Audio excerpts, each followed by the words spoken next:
Hello, everybody, Stormgate fans, whatever you want to call yourselves. This now is the semifinals of the Aureil Stormgate Invitational number 2. Actually, there we go.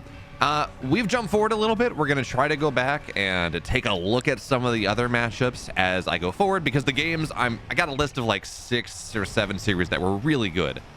And well, as we get ourselves set up into things, I was able to go. I'm sitting here down in Virginia. My computer cannot actually record and run Stormgate at the same time. So I reached out to Aureil, I reached out to Attico. I said, hey, can you observe these games for me? And Aureil and Attico both, they said, absolutely. So I got the games, I got what they were able to record, what they thought was the best. So we're now in the semifinals. This is Grimmy and Snoxtar. Importantly here, this is not the best of 5 that we saw in the first round. At this point, we are solidly into best of 7s. And if you're wondering, okay, how did these players get here? Snoxtar took down Brave 2-0, took down Mangrusel 2-0, 2 Korean Vanguard players. Looks like the series versus Mangrusel went to 3-2. I don't know how it worked out, but there you go. And Grimmy took down Saxry 3-0, who had a reasonable approach in the Korean Stormgate Invitational, and then took down HYY 3-1 to get here into the semifinals. So, yes, technically, Snoxtar hasn't played a Celestial up until this point. Grimmy's played 1 Infernal, but this really is the option. This is finally taking a look at the players and saying, okay, these Snoxtar and Grimmy are players that are always at the top of the ladder, that are always very, very highly ranked. So it does make sense that this is really going to be their first true test, even though Mangrusel did take 2 maps off of Snoxtar. It was a 3-2. For now, though, I want to take a look at what Grimmy is doing in this game. He has fully walled off the main base with a Therium Extractor and that that Creation Chamber, which tells us that, well, he's going to be teching up very quickly. It doesn't deny the Scout. Of course, that's not going to be the thing. You have a Skull of Shadow, right? You have a Hexen. You're going to be fine. But what it does do is it makes it very hard to harass anything. There's not going to be a meat farm rush, nothing like that. And Grimmy, I was thinking this might be some sort of arc ship idea, because that's why you get the Therium Refinery, to get upgrades to make sure you get Celestial Hyperdrive done. But in this game, it's going to be something that I haven't seen for a while. It's the it's the Seraphim opener. Focused very much on creep camps early, of course, for those of you that have not seen Seraphim recently, or not played with him, or have forgotten. Seraphim are units that go, and they do bonus damage to creeps, and they take less damage from creeps. They are very much designed about being mobile. In fact, their energy that gets used, it's just on this autocast that gives them a boost occasionally. They run forward. They're purely designed around moving on the map as quickly as possible, having this mobility, going to make sure that they can go and play with creeps. So we see immediately Grimmy also has gone up to tier 2. You have to do that to get to Seraphim, which means instead of even fighting the siege creep in the middle, the Seraphim didn't even bother to kill that, just used the top bar ability, took the siege camp down, and now siege camp didn't do a lot, but did force Snoxtar back home a little bit. And now the Seraphim, took one of the creeps from the vision camp, but is just gonna sit here on top of the main base or on top of the natural and just kill imps. it's not, eventually there are gonna be enough gaunts that it's gonna be okay, but for right now you can just harass, be annoying, kill off the Hexen, which is actually a lot of power in the early game. Making sure that these Hexen survive, or the Hexen survives, is very important, because what that does is it means more fiends get made. It's scouting. Knocking that down is rather important. Now, unfortunately, if you're a Grimmy fan, one of the Seraphim did go down. Bone Axe bounce from one of the Gaunts takes it down, which is a little bit unfortunate, but especially because you're trying to snowball these Seraphim numbers. You're trying to get to 4, 5, 6, something like that, and really just start to make life difficult, really, truly difficult for the Infernal player, because, well, Gaunts are good, and they're reasonable anti-air, but they do cost 25 Therium for 2, so they are somewhat expensive. You're trying to mess around with that. Looks like not really able to accomplish that for the moment, but anyways, Grimmy gets away with most things, and now he's got these creation chambers in the middle of the map, which is interesting. So creation chambers, of course, you're not building Seraphim out of them. You are building likely Kree based on the Guardian Nexus, although as I say that, it's actually going to be Argent popping out at the very beginning, which is a little surprising to me. I kind of expected Kree based mainly on the fact that the majority of the units in this game right now are going to be their Gaunts, their Fiends. Those are light units. Those are things that absolutely do get taken down by a bunch of Kree. And also, Guardian Nexus generally means that you're going to get rollout, that you're going to have these Kree, that you're going to do that. So for now, that's what we're playing around.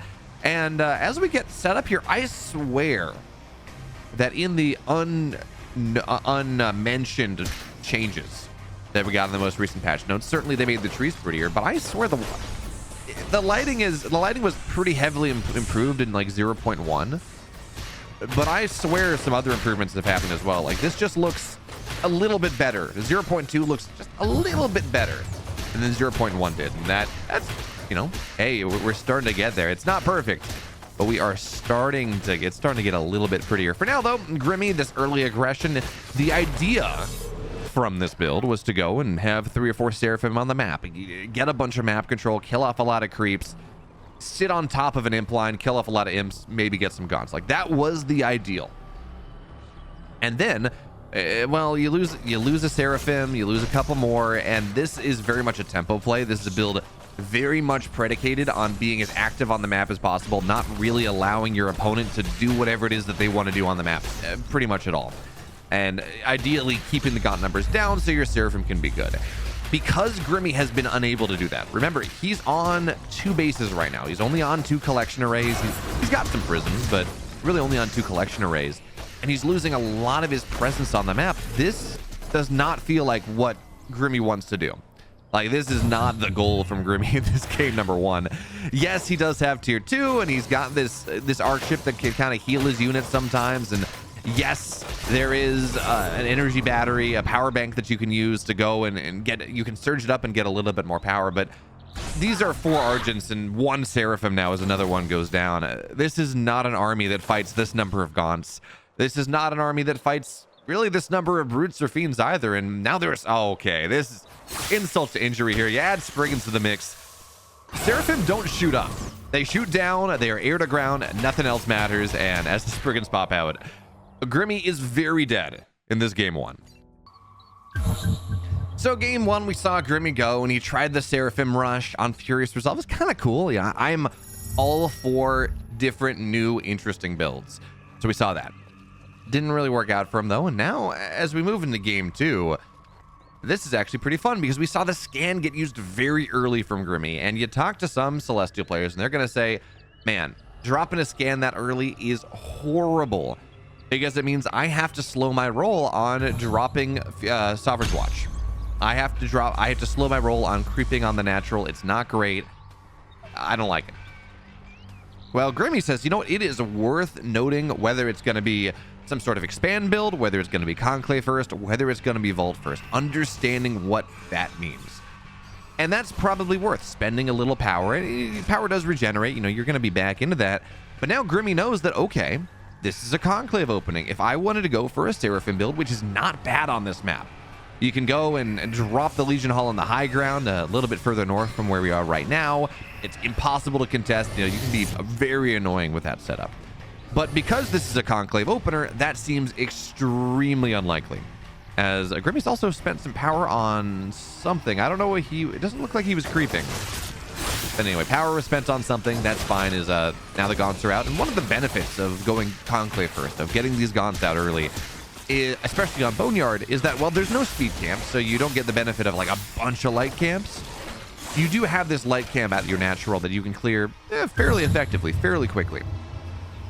And then in doing so, well, you have a healing camp at the natural. It's a little bit of money. You can get your natural down reasonably quickly behind that, and that can be rather nice. And then Gaunts are reasonable all-purpose units, all things considered, so not horrible. But Grimmy is, well, he's going a little greedier in this game. Game 1 was 2 collection arrays, and that was that.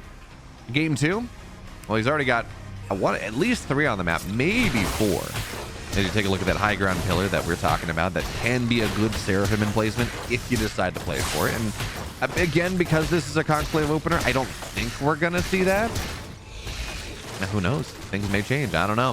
For now, though, Snoxtar, he's just creeping up as much as he can. And well, okay, so That's going to be the 4th collection array out of Grimmy, which is roughly 2.5 bases. 1 collection array is a little bit more than half a base. And it looks like, yeah, we're just going to see some Argent Rushes coming down. You get, this is the Bly special, right? You get a bunch of creation chambers. You get 4 collection arrays on the map. You just drop them in a line as you run across. And then you get 3 creation chambers. And you just shove Argents into your opponent's face. Now, is that going to work here? This is very much a timing build. This is very much something where if you're able to snowball ahead, you can win the game. But the moment you're forced back, it doesn't work all that well. So Argents are already starting to arrive. We got a couple morph cores, which means that when the morph cores go down, it means that the creation chamber, means that these link nodes, these strike nodes, these power banks, they get built very quickly off of the morph cores. So yes, you do have to spend money up front, but it means that the power of this build, you have a lot less time to go defend it before it really starts to become a problem. So for now, we got 4 Argents here, more are on the way. This 1 link node at the front, it's not very tanky, not until it turns into a strike node. So that's going to get taken down. But the Gaunts here, they do have to expose themselves to try to take down the 2nd version of static defense. And this is still a reasonable amount of Argents. Not a lot of power just yet. And power banks are not where they need to be. So even as we take a look at this setup, the army of Grimmy is not exactly as good as it needs to be, not just yet. So the link nodes are going down, power banks are here, but what they're doing is they're charging up the arc ship, which can be good, right? Heals on Argents as they get pulled back can be rather nice, but they're not charging up the Argents, and the difference between an Argent with power and an Argent without power is absolutely massive. And on top of that, well, Infest is done. Plague Axes are complete on these Gaunts. So now every single time an Argent dies, there's a Fiend taking its place. And this is one of those things where it can really start to snowball the other way because Grimmy didn't quite get enough done. Now the game's not over, not just yet. The power banks are there. They're all surged. They're all regenerating power just a little bit faster. But because the static defense is not here, this is a very difficult position for Grimmy to really get up the high ground. And we can see the power of these Fiends. Yeah, they're not as tanky as they used to be, but they do a little bit more damage and they force everything back. More importantly than anything else, they force these Argents to waste their shots, to waste their empowered shots on things that are not the Gaunts, right? They're on kind of ablative army. They're on things that are free. They're on free units. So now that has bought time for tier 2 to get up. That has bought time for a Hellborn to hit the field. That's bought time for a Shroudstone to hit the field. And well, this creation chamber is in range of the Shroudstone. And yes, the Shroudstone in the first 60 seconds doesn't do double damage anymore, but it still fires twice as fast. So effectively a little bit less than double damage. But it's no longer doing quad damage. That is something. Even still, it does mean that this creation chamber is going to go down. Now, as we take a look at this, though, the Argent numbers are reasonable. That much is true. Although, you know, as we take a look at these prospective blast nodes, these prospective strike nodes, they're not really getting up. That is a bit of a problem. And certainly because the Hellborn's out. Hellborns do 90 damage, I think it is, to structures. They are really powerful anti-siege units. So these structures here, it really is that much more important for Grimmy to make sure that he stays on the high ground, to make sure that he is able to go and really just prevent the Hellborn from doing what it wants to do. But the Hellborn in the most recent balance patch, well, second to most recent balance patch, was changed, so now it can hit air and ground. And that means that eventually, as these morph cores run forward to give vision, that's not really going to be a thing. Eventually, the Hellborn can try to go and get on top of the Arc ship if that's what they want to do. And we can see it's just so hard here for the Argents to really move up to the high ground, even as the army supplies are a lot better. It's really hard to move up to the high ground because everything gets infested. Everything goes down. But as I say that, I mean, the number of Argents here versus the number of units that Snoxtar has does feel rather Grimmy favored, all things considered. He's got a lot of Argents, and it seems like he has hit that timing now. Argents are going to be able to move on forward, knock the Shroudstone down. That was manifest so long ago at this point. And, well, we're looking at 7 Gaunts or so. Argents run back. Of course, they get healed by the Arc ship. And if you can go and break down, well, actually, they're just going to take the Shroudstone down very quickly. Especially the empowered shots bonus damage to heavy means that, yeah, okay, sure, empower a Shroudstone, that's great, but it's really not going to get that much done. And if you can move forward probably one more time at this point from Grimmy and get through all of these Gaunts, really just get through the Gaunts, get on top of the Hellborn, That's all you gotta do. The Hellborn is a lot of damage. It's a lot of anti-siege, and while Grimmy's just gonna try to dive on top of it right now, gets on top of these gaunts, and we can see the splash damage is doing a lot here. The Fiend conversion's doing a lot here, and that means that Grimmy, he thought he had his timing. He thought he had his opportunity, but it's really not gonna work out for him. He's gonna have to back up a little bit more, and now with 2 Hellborn on the field, these link nodes, these strike nodes, blast nodes, whatever they turn into, they are not gonna last very long at all. And Grimmy, the supply has equalized quite a bit here. And it's very important to remember that Grimmy, he's only on tier 1. There is no tier 2 tech, but there's no sabers on the way. Nothing that would, not even really creep. We don't have a Guardian Nexus. There's nothing that really is going to tech up, but it seems like, I mean, oh, that's such a clutch play, getting the Magmadon out of the last second. Bonus damage versus heavy for the Stompy Stomp means that a lot of these Argents are going to take a lot of damage. And yeah, technically bonus damage for the Magmadon will eventually fall, and maybe that's going to be enough, but that was a lot of damage that he was able to get done with that Magmadon, spawning it right on top of the Argents. But even as I take a look at that, I mean, it's only 2 gaunts. It really is only 2 gaunts. And that's probably just not enough. We saw it, there we go. Another Hellspawn manifestation, or Hellspawn resurgence goes, and another Magmadon pops out. But this time, it's not close enough. This time, the Argents are able to get away in time, and now that means the Hellborn just have to sit here. The Magmadon is just not really all that viable. Tries to body block, but now the Argents are going to move on and get on top of these Hellborn. And I think at this point, Snoxtar has held on incredibly well, but the splits are great, and that is going to be fine. Yeah, there's a Nightfall Infest, and yes, a Brute pops out, and yes, some of these Argents will fall. But without the Hellborn to just be this consistent anti-siege, I'm not really totally sure what's... Oh, maybe. I'm not really sure what's supposed to get done. I mean, yes, technically the Magmadon is a beefy boy. Yes, it can eat these Fiends. And yeah, now it does 50 damage to heavy units just with the attack, not even with the stomp. But... I mean, running through all this static defense, so you got a target fire right now, and a move is not going to do all that much for you, and the Argents are going to take this down. So at the end of the day, that's game 2, and Grimmy ties us up 1-1. Oh, now we move into Ruination, game 3, and I gotta say, I'm a little sad. Really, nighttime Ruination, it was rough to play on, particularly if you were playing on lower graphical settings, but it just looked cool. And now, you know, we got a full moon. Last test, it was closer to like a new moon, or I don't know. I'm going to show how much I know about moons, but like a waning gibbous. Is that a moon phase? I think that's a moon phase. Anyways, the moon was a lot less. And it was a little darker, and it kind of was very thematic. And I understand why it has been changed as it is, but I would love it if they could go and bring the darkness down a little bit more, like bring it back to that, and also increase visibility. And you know, at the end of the day, it's much more about visibility. It's much more about being able to see what's happening than it is looking really, really cool. But man, if we could balance the nighttime maps to look that level of nighttime, that'd be awesome. Talk about lighting, by the way, and things like that. We did see Alan Denlinger said, okay, we're gonna do another lighting pass. It's gonna look even better. We figured some things out. But also in that in the AMA, not in the interview, he was talking about how they're looking at like dynamic weather cycles.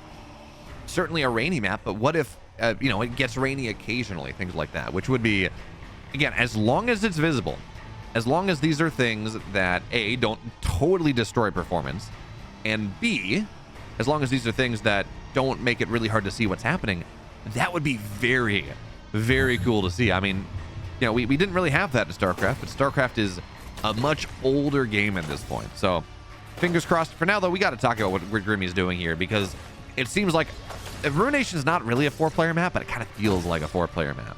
And Grimmy's running across the map very quickly. Double creation chamber on the other side, double collection array, so not a ton of economy. And he's just going to try to go full send and take everything down. Now, to be fair, there are a couple gaunts here. They found things out rather early. A Brute's arriving very quickly as well, and this third Morph Core wants to probably get more aggressive. So Grimmy is Snoxtar is really selling out to knock this Morph Core down. It's infested, it's low, but unfortunately for Snoxtar, you can just build something with it and cancel it and just really age out more than anything else. Age out of the infest. Although it seems like the power banks are going to be allowed to complete, because you want to make sure the power banks are here. The fight is not going to be where Grimmy wants it to be. Grimmy would love the fight to be leaning into Snoxtar's main base. as it stands, not really a thing, because Snoxtar has found this early, and instead he's forcing the fight in the middle of the map where his rally can come into it. And yes, he's fighting into effectively defender's advantage. He's fighting into this position where Grimmy is rallying immediately into the fight, and Snoxtar has to run a little bit more, but he got on top of it very quickly. He's got an effigy. He's got a permanent effigy. I thought he had a permanent effigy, but I guess that's just a second one. But he's got an effigy on top of things, so his units are regenning that much more. I'm assuming, I don't know this, but I'm going to assume that there is plague axes are going to be done soon as well, which makes that even better based on the timing. You know, generally you can get plague axes by a maximum 4 minutes. So I'm assuming that's all going to be the case. And while Snoxtar has not held on to this just yet, he's in a position where he's putting a lot of pressure on these creation chambers. Although, as I say that, you know, we are in this situation right now where that is a lot of Argents. Snoxtar's going to commit to this. He's going to drop the effigy once again on top of Shroud, so it's got 100 HP. It's a permanent thing. But these Gaunt numbers are not very high. These Gaunt numbers are not all that high at all. So as the Argents arrive, this continues to be a problem. Looks like there is still no Infest available. Some of these units, some of these Argents are starting to die. And more importantly, the Shroud coverage is really starting to improve. So it's just a little bit more longevity, all things considered. Just a little bit more surviving power for the small number of Gaunts and Brutes that Snoxtar has at the moment. And it's also important to point out, because while he is forcing this fight, his economy, actually, he's not mining out of his natural at all. I think he might have the base, but he's not mining out of it. In fact, he might have gone and even canceled. I'm not totally sure. But I was going to talk about how Snoxtar's economy is untouched. He still has that natural. Unfortunately for him, that is not the case. This attack is hitting hard, and it is hitting so very fast that, well, Snoxtar did full send to this, and he killed a creation array. His army is zoned out on the right side. There's not a lot he can do to defend that. And yeah, that is not a shrine on the natural. That's a meat farm. So Snoxtar's on one base Infernal at this point. He sold out to try to make sure the defense would happen, and that means if you can go up to Greater Shrine, maybe, but it's not easy. And certainly we're in this position where the army's just not all that great. So game one or game two, certainly Snoxtar had his natural. He had a reasonable economy and was doing a pretty good job of defending, all things considered. This time, it feels a lot worse for Snoxtar. He is in a much worse position as his, oh no, his Hexen and these lone few Gaunts are just getting bracketed in. They can't go home. There is no home for them whatsoever. They're just going to have to run away. And I guess technically the Hexen can teleport back home if it's got the cooldown available, but we got a decent number of creation chambers. I thought I saw a third one on the way, but I guess we're on two.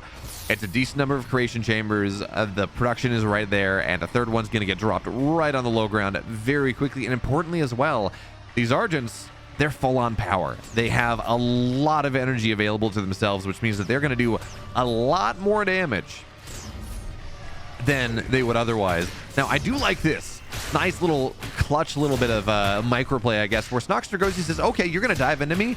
Let me build a Brute on the backside of you. Let me see if I can body block you in a little bit. Now, unfortunately, this is a lot of Argents, and they do a lot of damage to heavy units. So it's like, yeah, you sacrificed 125 Luminite. Kind of what it is. But now the backstab coming in. I didn't know there was room for that. I didn't realize that our Aureil had gone, or Grimmy had gone, excuse me, and actually cut through. But now he's got this opportunity. He's got another collection array, and he's got the rocks down, so he can try to dive into what he thinks is the natural. Now, unfortunately for him, there is no natural there. The economy of Snoxtar is even worse than he thought, so it's a blessing and a curse, I guess, but it's a staging area. And there's another creation chamber now. That's now the prime. So we're going to have three or four Argents at a time popping out of this position. And yeah, sure, running up the high ground is not the easiest thing, but there are more, of course, to give vision. The meat farm's going to go down. So Snoxtar is massively supply blocked. 28 out of 15. In this game, well, you know, we talked game one or game two about how it felt like Snoxtar at times was making a defense happen. It's 66 armor supply to 26. Snoxtar's on one base. Grimmy's on, call it 1.5, 2 bases. He's on 3 collection arrays. He's got more economy. He's got more army, and he's keeping it all alive. These power banks are just constantly refilling the arc ship. So it has the energy required to heal up his most wounded Argents. And yeah, sure, there is Infest is done. Plague Axes are very much a thing, and that's something you got to pay attention to. But the army's not all that big. And yeah, sure, some of the Morph Cores are going down, but it's really, more than anything, it's soaking damage. Eventually, the Morph Core is going to run back, and it's going to build a power bank or a link node or something, and it's going to really move forward and make this defense that much more difficult. The kind of cool thing about getting Morph Cores like this is it means you can make your decision later. You know, you want to build a power bank, you want to build a link node from scratch. They don't take that long to build, but yeah, they do have a build time. You can build a unit that you don't have to know what it's going to be just yet. And this Morph Core, it tickles damage, it gives high ground vision, but also when you build something with it, it takes into account the build time of the Morph Core. Build takes into account the cost of the Morph Core. So if you're trying to go build a creation chamber, it builds faster. As Snoxtar is going to tap out of this game, and that means that it's a 2-1 lead for Grimmy. So, ooh, game 3. I love what Aureil does, where he's like, yeah, I'm not going to go in for my tournaments. I'm not just going to go with the ladder pool. We're going to include more things. So Jagged Maw is back in the pool. And I feel like Jagged Maw is a map that is good, is better than it used to be, is I think the way I'll say that, because a lot of the reasons that Jagged Maw was not very good was due to a bunch of kind of abusive builds that were, have kind of been nerfed right now. Vectors are good, but they're not unstoppably broken like they used to be. And it's an interesting map. I think this map has a lot more viability than previously it would have. So for now, the Imp's going to run across, and he's going to see what exactly it is that Grimmy is doing, and Grimmy is taking advantage of this map. He's going and says, okay, well, I got a really nice and easy triple Luminite setup very, very close. So I'm going to go and take those, and Snoxtar is going to do the thing that has been giving Infernal players conniptions, or Celestial players against Infernal players conniptions for quite a while now. Which is, of course, well, I'm going to meat farm rush you. You get a couple Fell Hogs. They slowly work away at these creation chambers. It's going to be... It's a lot of fun. It's going to be... It's a lot of fun if you're an Infernal player. If you're Grimmy, you're very sad. You are... Well, actually, sorry. To quote Dead Poet Society, very will not do. Really will not do. So he's not very sad. Grimmy is going to be morose going to this game, although it looks like that meat farm was canceled. Looks like that was denied in some way. I don't know if it was from Morph Core. I don't know what it was, but certainly has been delayed, has been denied, is gonna get taken down for the most part. And as we talk about the Alan Dilling's new designs, right? One of the things, it looks like he's playing around with a replacement supply structure for the meat farm. I would be kind of sad. I mean, on the one hand, yeah, maybe the meat farm's a little too comical, a little bit too caveman Infernal, not Tron Infernal, but I do really enjoy the design, right? You got these little Fell Hogs that are being farmed for Animus, and it's also kind of cool that your supply structure is also a tiny bit of a static defense structure. I enjoy it. I think it's very cool, but maybe from a balanced design perspective, it's a little bit too hard to manage. I don't know. For now, though, we're going to have pressure on this double Luminite setup that Grimmy's trying to play into. And importantly, yes, Sovereign's Watch has been changed, so it can shut down. Yeah, that's what it was. That's what knocks the meat farm down. Sovereign's Watch now will target structures, but we're going to see Snoxtar just be annoying with this. He's just going to wait out the entirety of that and just cancel, rebuild on that Shroud Stone. And meanwhile, he's got a bunch of brutes wailing away, annihilating this creation chamber. There is one production structure. It's a ton of power bank. Sure, fine. You got some Morph Cores here.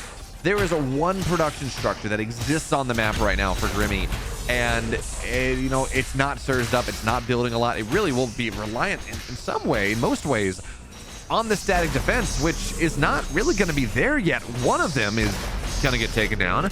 And yeah, sure, there's another one that's a little bit further behind, but there's a Shroud Stone on top of it, and that will get taken down rather quickly. So this entire emplacement that Grimmy's been trying to set up is just not really working.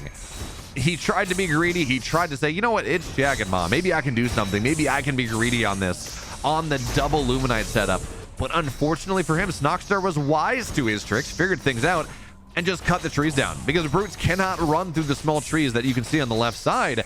But if you just run an imp and cut everything down, you are more than fine. You are a-okay. So Sovereign's Watch is down once again, but it's just targeting the brutes down instead of the Shroud Stone. That is the real problem. And you know, once the brute gets low, you can split it. That's totally viable. You can also just run away from it and waste time on the Sovereign's Watch. And well, at the end of the day, that's how much can happen. Sovereign's Watch is out of power, and you gotta run away from this position. Now, the one downside to all this setup is that Snoxtar doesn't really have any anti-air, so he's not really gonna be able to go and deal with these morph cores all that easily. In fact, the Hexen's probably gonna have to run home. Eventually, you're gonna have to get some gaunts, and there we go. Hexen gets taken down. That is something.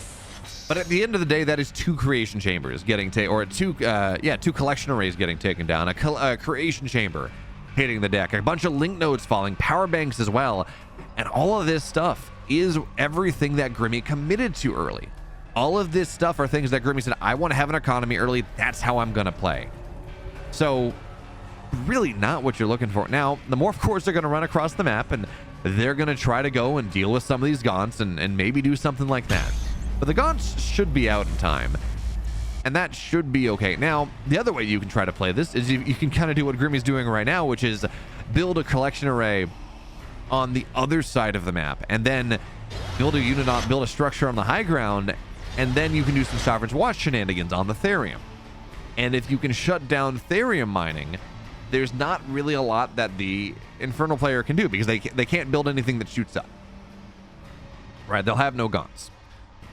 So from that perspective, it's like, this is a little bit awkward. Grimmy still has a shot in this game, despite losing 2/3 of his economy.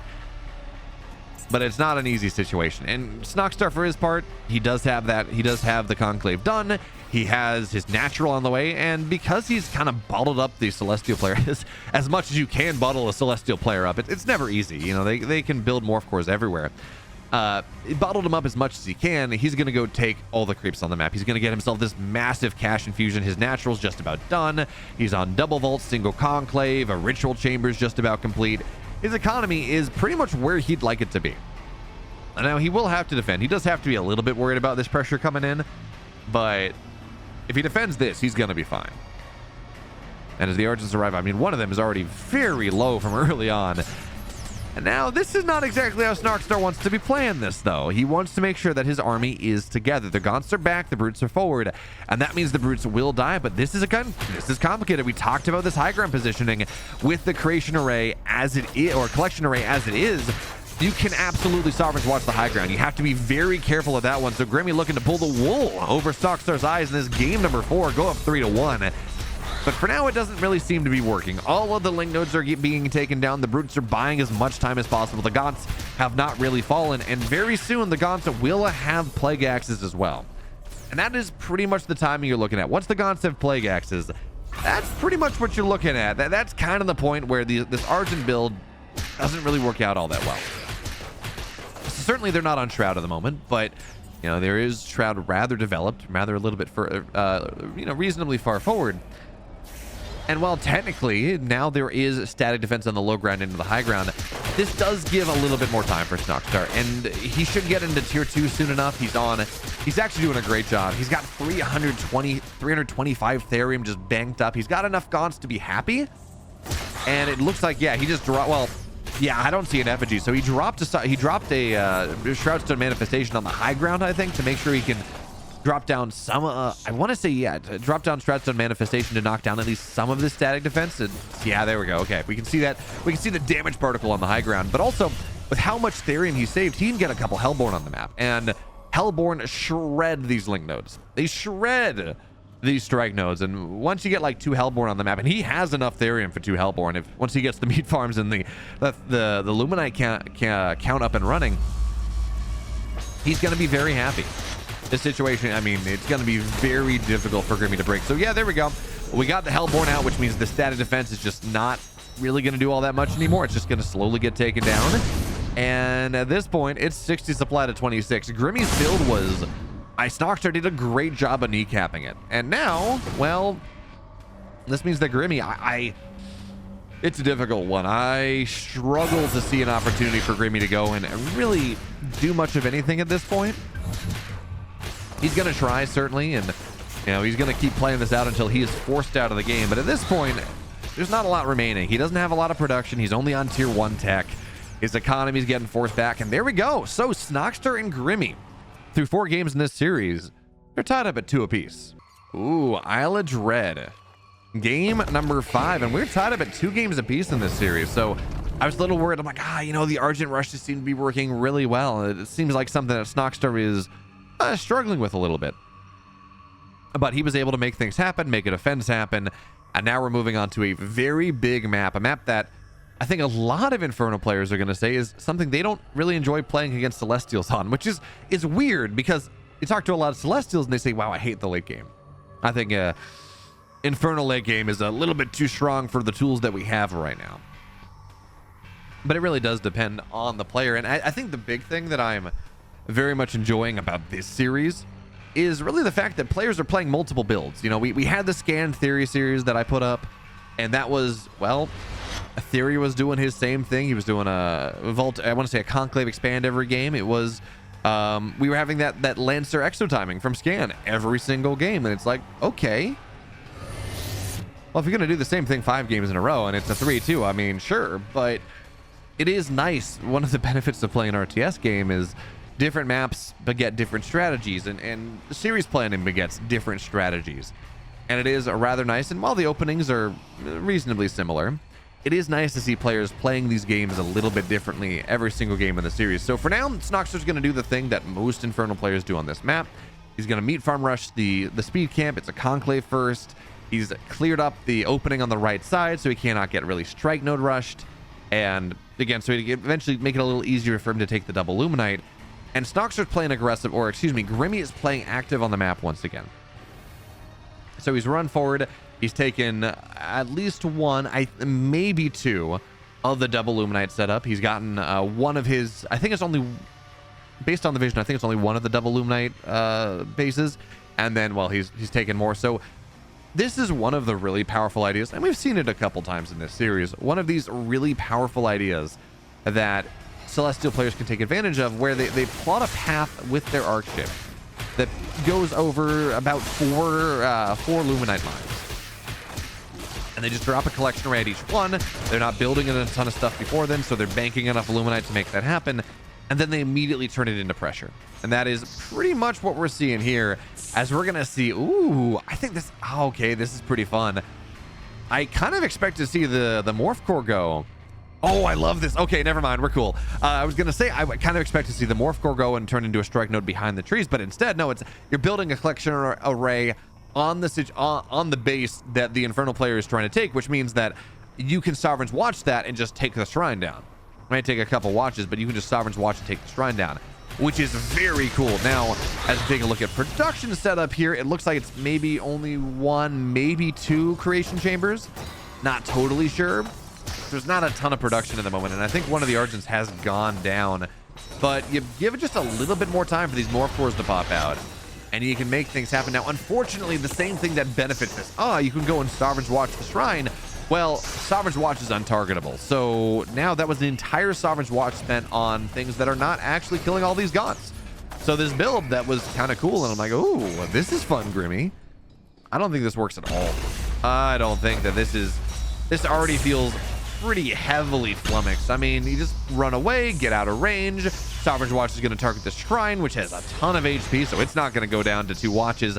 And then you re-engage with your gaunts, and you say, okay, well, yeah, sure, you got this static defense thing. That's cool.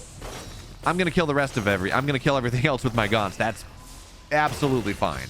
So a little bit awkward there. I don't think this is how Grimmy wanted to play this. And now at this point, well, he is backing up a little bit, right? We got the link node that's trying to turn into a strike node behind the trees. That's just going to get taken down, so that's not going to be kind of this bulwark defensive position that really Grimmy would like to find.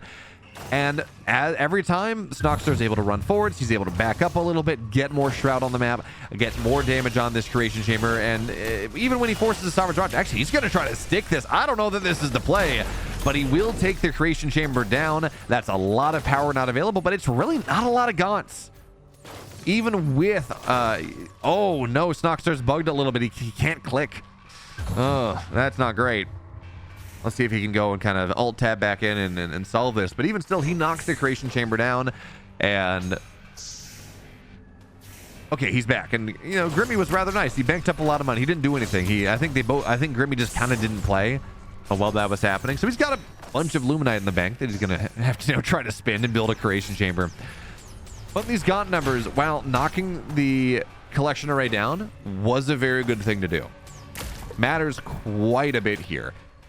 Even still, it's not a lot of Gaunts. It's a 1 base. Well, I guess technically it's a 2 base, but he's actually trying to mine out of this, which is really cute. But it really is a 1 base Grimmy. And I didn't think this was going to work for Snoxtar. I thought he was very much in a position where he was dead. But Snoxtar, unfortunately, had a bug where he couldn't interact with the game. And even still, the Argents that came through, the economic difference meant that Grimmy now is on serious. All right, Titan's Causeway, map number 6.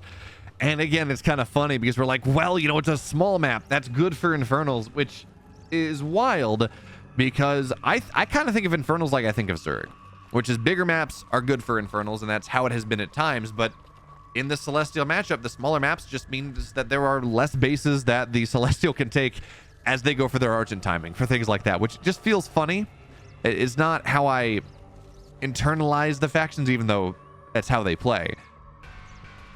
But I'm like, yeah, you know, it's like, you know, this is like Protoss versus Zerg because they're like, you know, Tech versus Swarm, and the swarming factions should like bigger maps. That's not how this plays right now, which is just kind of funny. Even though, again, like Celestials don't play really like it. Protoss and Infernals don't really play like Zerg, but you know, I don't know. For now, though, we're going to see Grimmy again. He's going to play active with the Arc Ship early in this game. He's going to try to run and probably take 3 collection arrays and run across. The surprising thing, actually, is that he's going north with his Arc Ship. Generally, when we see a lot of this pressure, he goes, you go east from the bottom left base, and you go take the double Luminite position that is kind of due east, a little bit northeast, mostly due east from where the Celestial player is on the bottom left side, and then you try to push through there into the natural.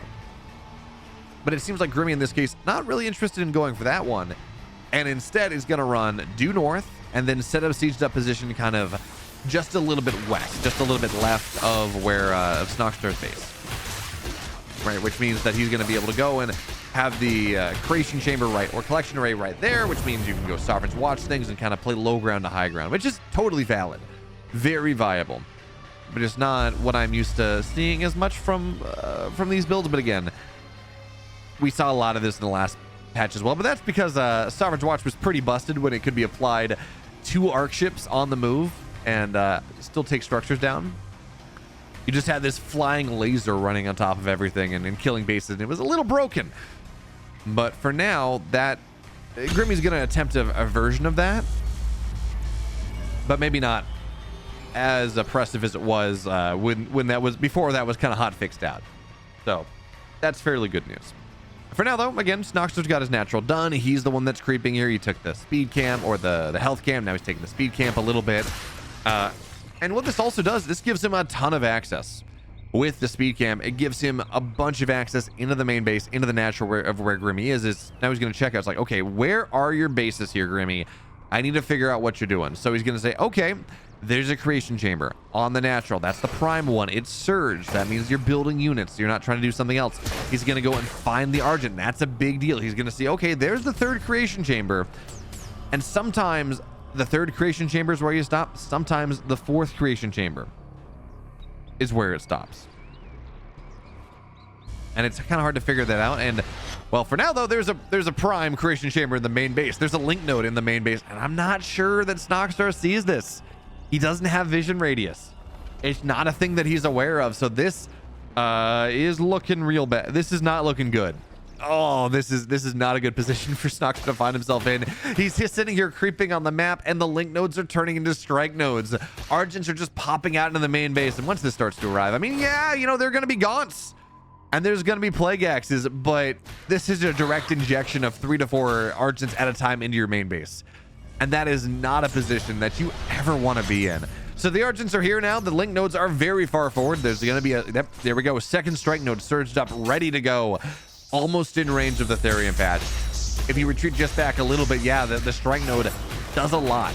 So yeah, sure, that one link node's going to go down. And you know what? This is a lot of stuff. You have to pull the imps into this, of course. You've got to make sure that this static defense gets taken down.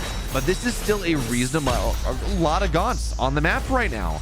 And do they have plague axes? It seems like I'm not actually sure.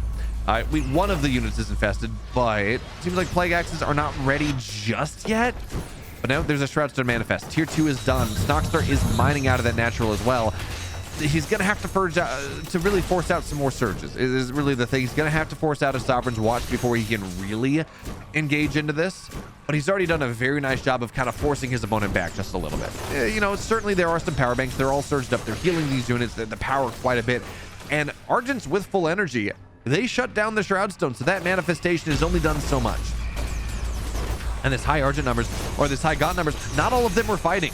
That is unfortunate. Snoxtar didn't move quite far enough forward to the Gaunts. Only half of them are fighting. Not sure what he's doing with the other half of Gaunts. Maybe he's just giving this main base up, but I guess maybe there's a couple units in the natural that he has to defend, but it's kind of worth giving up the natural right now. You have to defend this main base. That is by far the most important thing. And splitting your army up, a lot of Gaunts going down into the natural to defend what was like 1 or 2 Argents. Not really the play, I don't think. I mean, sure, you know, you do have to actually, you know what, that is a little fair because the natural is his Therium mining. If he doesn't keep the natural alive, he's not building Gaunts, and brutes against this are not really what you want. So he's got this conclave now, but I think at this point, Grimmy getting a link node up in the main base, getting a couple power banks up in Snoxtar's main base, and a prime creation chamber, that is kind of everything that Grimmy could have ever wanted. And at this point, we're just kind of in this scenario where I don't think this is going to work out all that well.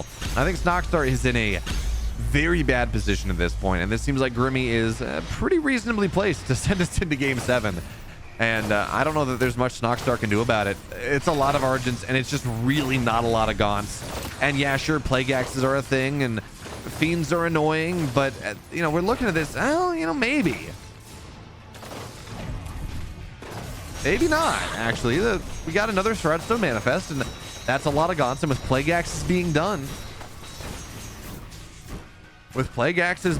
here, it is making it a lot harder for these Argents to fight. Their uptime is a lot lower, because again, not only is it a little bit more chip damage, it means the Fiends arrive, and which means you soak a lot of your damage on things that are not really the Gaunts, and that matters quite a bit. So now he's going to try to dive in once again, get on top of the Shroudstone. That's going to get taken down, and getting up a Shroudstone right now would be very hard if you like building it, right? It would just take too long, and it would get targeted down, which means that really there's only a Shroudstone every so often.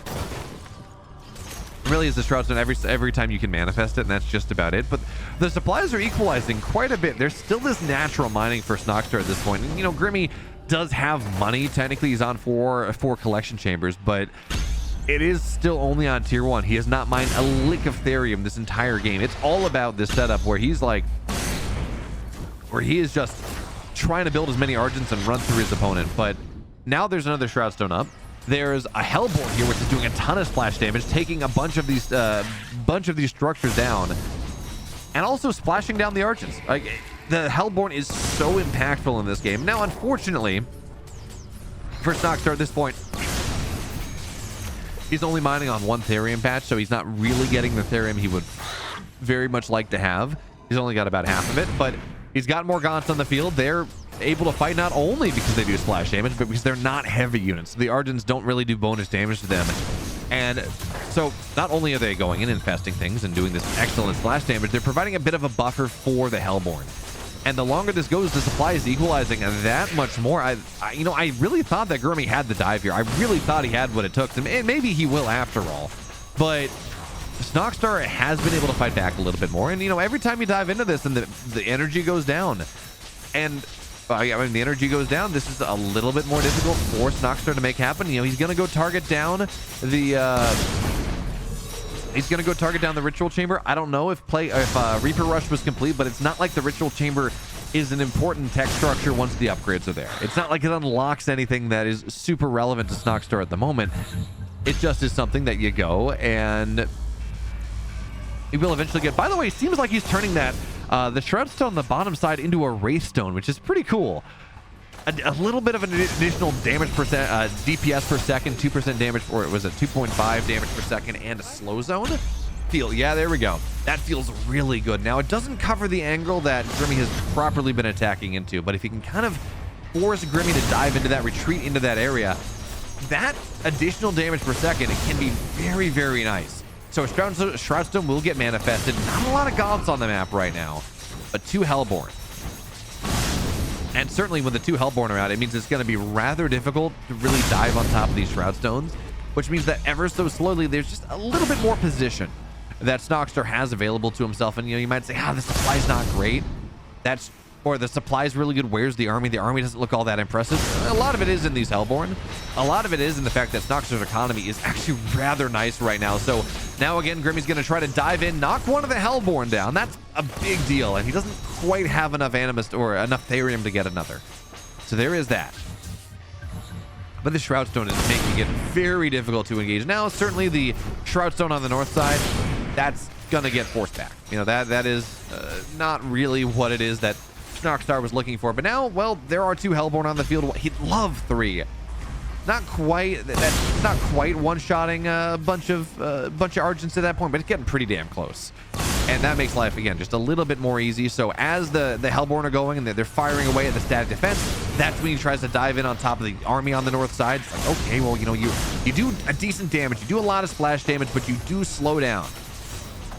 Your fire rate is very slow. So if I can take advantage of those salvos where you're not firing, maybe I can make something happen here. But now the Fiends are starting to transform, and the army of Argents is trapped in the corner just a little bit. We saw just how much damage that Wraith Stone did, both by slowing units down and also just by that percentage damage over time. It matters quite a bit.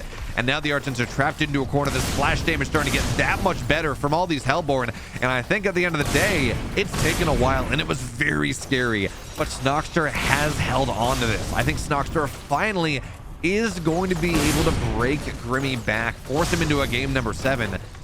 And at this point, yeah, this position is totally broken. And this was the dream for Grimmy. He had a creation chamber on the high ground. He had a link node. He had a strike node on the high ground. Multiple power banks on the high ground before Snoxtar was ready for it. But Snoxtar delayed, bought time, spent money, spent Animus, spent everything he needed to do to make sure that his opponent would, well, then make sure that he could survive as long as possible. And that means now that he has his natural back done. He's mining Therium, mining Luminite from 2 bases. He's sitting here on a couple Hellborn. He's got that Wraith Stone in the main base that did so much on the defense. And at this point, well, he's got his natural.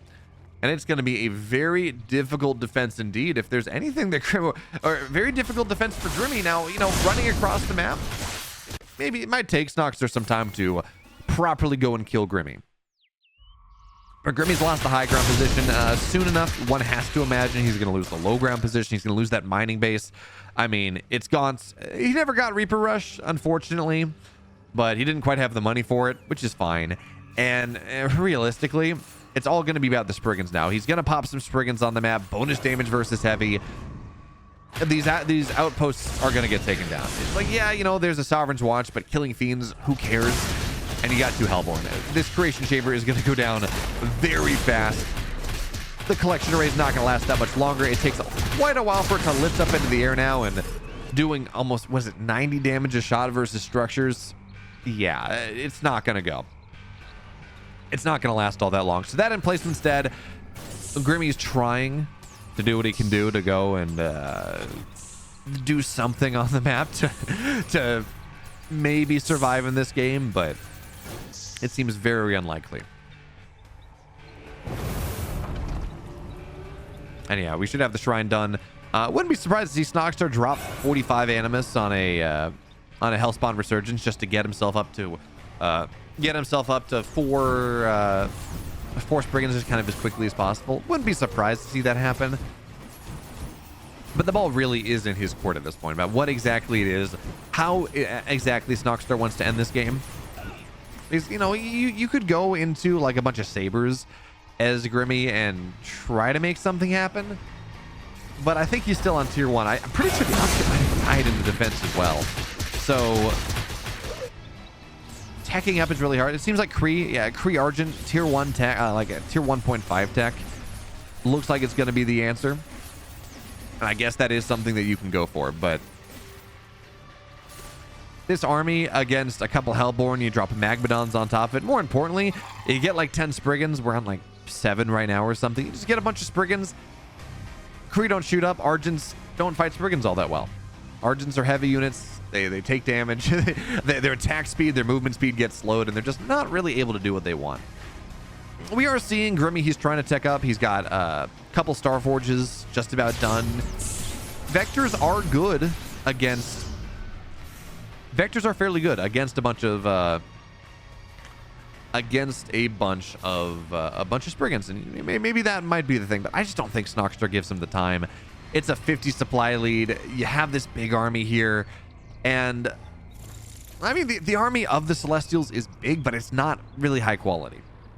It's kind of the important thing right now. They're just not really all that great. And now, yeah, there's going to be a Sovereign's Watch. Actually, Sovereign's Fury done. That was an upgrade that Grimmy has gotten just to try to make his defense a little bit more tenable, but you just play out of range of it. You buy time. Eventually it's going to time out, and then you just run elsewhere. There's another Sovereign's Watch that's going to get forced, and okay, that's it.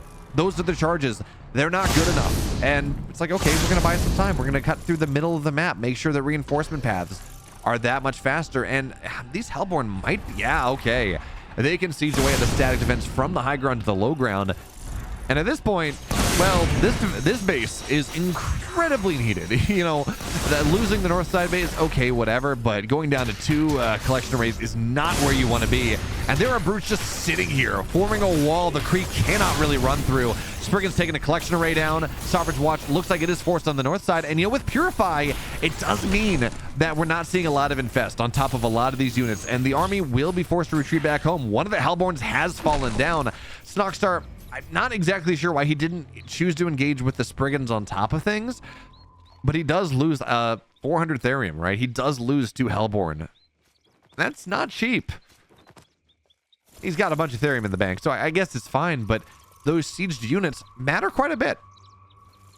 And it really seems like at this point, Snoxtar is going to be content to wait until he moves and until he's got Reaper's Rush on the map, until he's got that 20% speed boost on, or maybe 25% speed boost on top of all of his gaunts, so he really can properly kite away from everything that exists, from the Argents, from the Kree, to make sure that he's got his conclaves to make sure, or his concaves to make sure he's fine.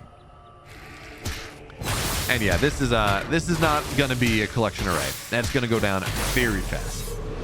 I do think it's kind of interesting that we do have a couple Cabals on the map, which are good. You know, you can go and Gravity Flux, slam the Spriggans down on the map, but it's 2 Cabals versus a lot of Spriggans.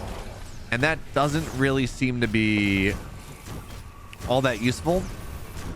For now, though, he does find his way into the 3rd base, but the problem is now is that, well, the Spriggans are arriving. It's more Cabals, sure, and there is Purify that will remove the debuff from the Spriggans, so units can actually move and fight and do what they can, but it's just way too much.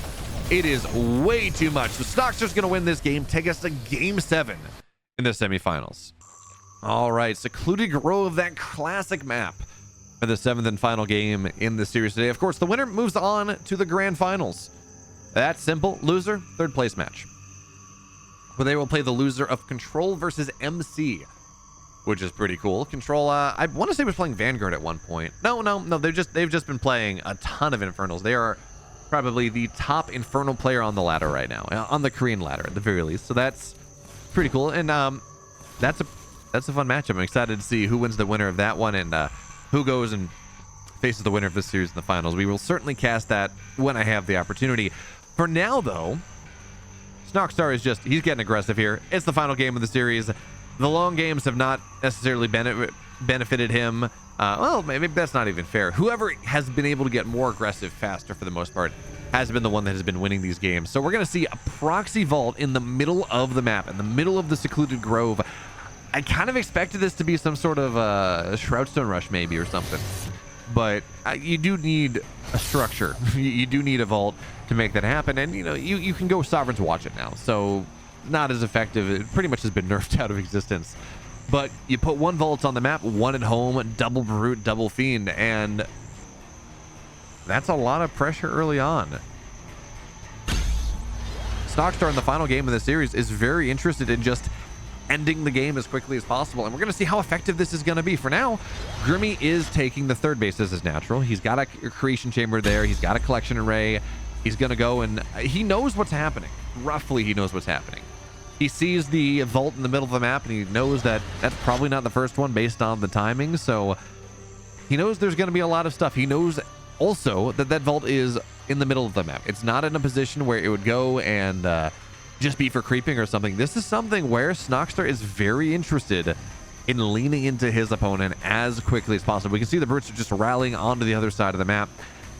And yeah, there are a couple Fiends, and yes, there was a health camp taken, but a bunch of Brutes doing 20 damage a shot early on, that's a structure killing force. Gaunts are really good against things like, say, Argents. They don't take bonus damage. They're light units, so they don't take bonus damage from the Argents, and they do splash damage. But on the flip side, they don't kill structures all that well. Their single target damage is not all that high. But for now, ooh, nice surround here on. Oh, that's actually so important in these early game fights on these one base versus, technically Grimmy's got 2 collection arrays, but in these early game low economy fights, every single unit is so very important. So getting those 2 Argents down means that the vision camp isn't really going to be properly contested, which means that Snox is going to be able to take this one, which means that he's going to be able to have a really powerful idea of where his opponent is. That vision camp is so useful if you're the aggressive player to try to go and figure out where exactly it is to make sure that your rotations are where they need to be. So now he's like, okay, well, I know where my opponent is. I know where the arc ship is. I know where the morph cores are. I can now get aggressive on top of these positions. I can go and, well, for now, the Sovereign's Watch is going to be annoying. He's going to dive on top of the one power bank that is still kind of there, and well, there's a healing flower, so that's going to be fine. And more Brutes are going to start to arrive. If I'm Grimmy right now, I'm probably just building a lot of morph cores. Morph cores don't do a ton of damage, but also they shoot down. And popping any Argents on the map right now, they're just not going to be all that great. They're going to go from the frying pan immediately into the fire, and they're just going to get taken down. But you build morph cores, and eventually you're going to clean this up. It's not going to be pretty. It's going to be annoying, but you will eventually kill everything. I mean, we can see the Argents, they got a nice position actually between the two creation chambers. And there's going to be another Sovereign's Watch going down, but it's doing something, but unfortunately it's just not enough. And even with the 2 morph cores and the Argents and the Sovereign's Watch, the natural will go down. So Grimmy's only on 1 collection array at this point. He's only got one mining base, which means he's going to have to run onto the other side of the map. And yes, this is a game where Snoxtar did delay his natural to make this happen. Sure, absolutely. But because he killed the natural, and because he's been doing such a good job of creeping, and also because he found this other base that Grimmy was trying to take and has shut that down as well, he's very okay with this situation. He is extremely happy with how this game is going. He shut down the economy, he shut down some of the production, killed off a lot of power banks, so Grimmy doesn't have a lot of power to go surge things up and produce more. And all things considered,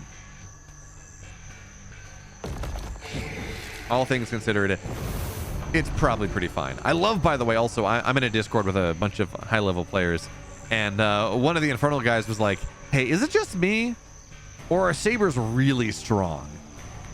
And then just immediately everyone else in the Discord's like, it's just you, it's just you, it's just you. Sabers are okay, but not incredible against Infernals. And it's like, oh, okay, well, clearly this is a skill issue. It's always funny, talking with high-level players, you're like, well, they are...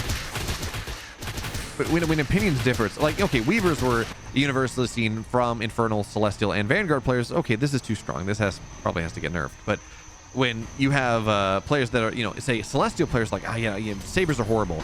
And Infernal players are like, no, Sabers are incredible. It's like, okay, where is the difference here?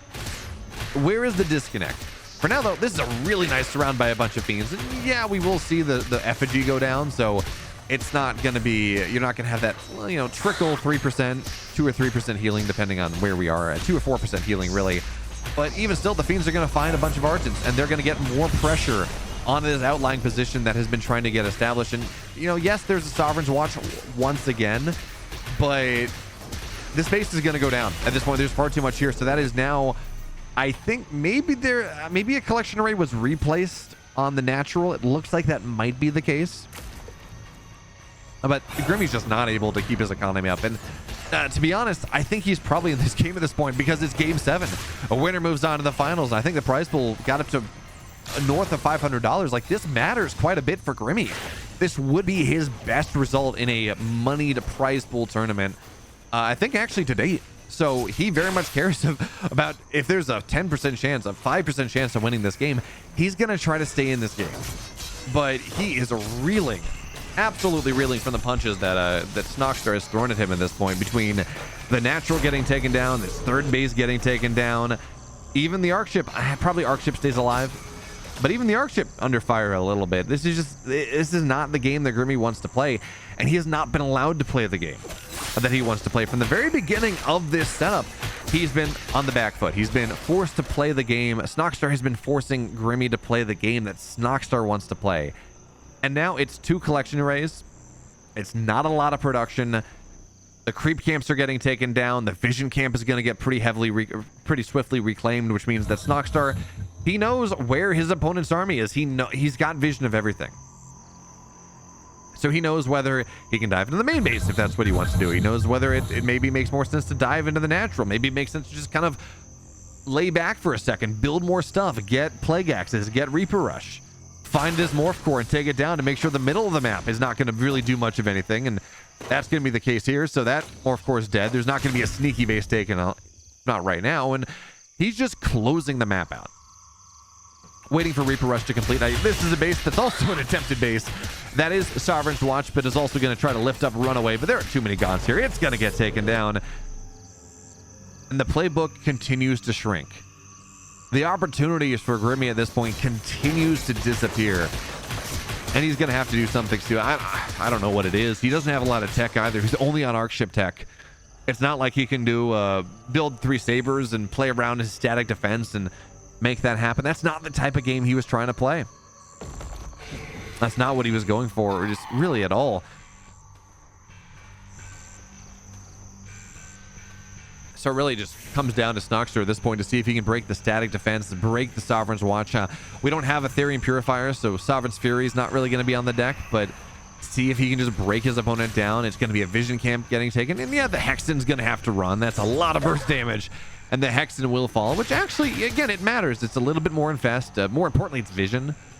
That can be rather useful. But Grimmy's going to try to, I guess, YOLO across the map one more time, see if he can go and maybe these Argents, maybe he can catch his opponent off guard, but there are so much of the Snoxtar's army back at home. He's going to have a greater shrine so he can go and drop spells, drop rituals to make sure he is fine. That's going to be a Nightfall on top of everything, and that just means the army is slow to retreat. Everything's going down. More effigies get dropped, and Grimmy is dead. In this game, in this series, Snoxtar has earned a berth in the finals against the victor of MC and Control. And of course, if you liked this and you want more Stormgate action, make sure to hit the sub button on YouTube. Go follow me on Twitch. We'll be a little bit more active once I come back from the holidays. But for now, hope you enjoyed it, and I'll catch you next time.